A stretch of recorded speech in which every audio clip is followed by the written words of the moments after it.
ம்.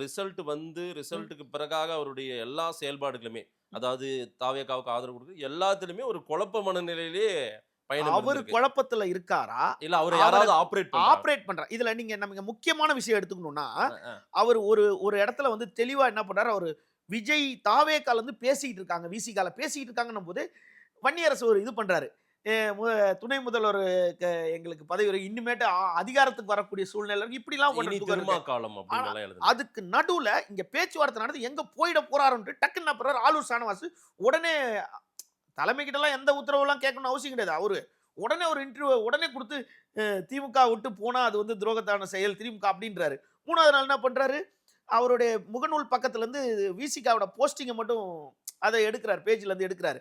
இதுக்கு நடுவுல நீங்க கூர்ந்து கவனிக்க வேண்டியது, அதே விசிகால இருக்க ஒரு ஒரு நபர் வந்து நம்ம சங்கத்தமிழன். அவரு ஒரு இன்டர்வியூ தர்றாரு. எங்க தலைவர நாங்க அப்பவே போலான்னு சொன்னோம். ம், ம். இப்ப தலைவர் யோசனை பண்றாரு. அப்பயே போயிருந்தா 25 சீட்டு நாங்க துணை முதல்வரு.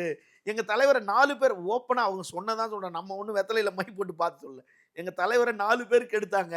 ம், நீங்க போவாதீங்க, நீங்க போகாதீங்க. நீங்க போனீங்கன்னா நாங்க அங்க போயிடுவோம்ட்டாங்க. ம். அதே எங்க தலைவர் எப்படி 4 பேர் கெடுத்தாங்களோ, அதே மாரி தான் திமுக தலைவரையும் அங்க ஒரு 4 பேர் கெடுத்து விட்டாங்க. நீங்க தான் வந்துருவீங்க வந்துருவீங்கன்ட்டு.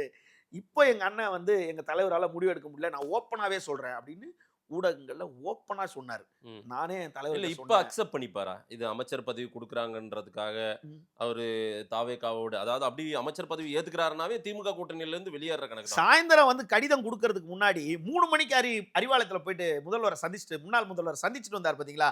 அப்ப அவரு சந்திக்க போறாருன்னும் போது தான் இவரு அவங்களுக்கு ஆதரவு குடுக்க மாட்டாரு ம், அப்படின்னு நெனச்சாங்க. ம். ஆனா வெளிய வந்து என்ன பண்றாரு, நான் ஒரு குத்தும் குத்துவேன்.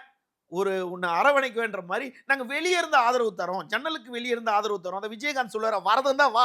எதுக்கு ஜன்னல் வழியா எட்டி பார்க்குற? பின்வாசல் வழியா எட்டி பார்க்குறன்னு" அவரு வேற ஒரு அரசியல் கட்சி அதாவது ஆரம்பிக்க போறேன்னு சொன்னாரு. திருமாவர்களுடைய குழப்பம் வந்து திமுகவோடும் இருக்கணும், டிவிகேவோடும் அதான் இருக்கணும். கிராமத்தில் பழமொழி ஆமா. "கூழுக்கும் ஆசை, மீசைக்கும் மீசைக்கும் ஆசைன்ற" ஆசை. மாரி ஆச்சி மசாலா எந்த சமையலும் ருசி தேடும் ரகசியம் 20 ரூபாய்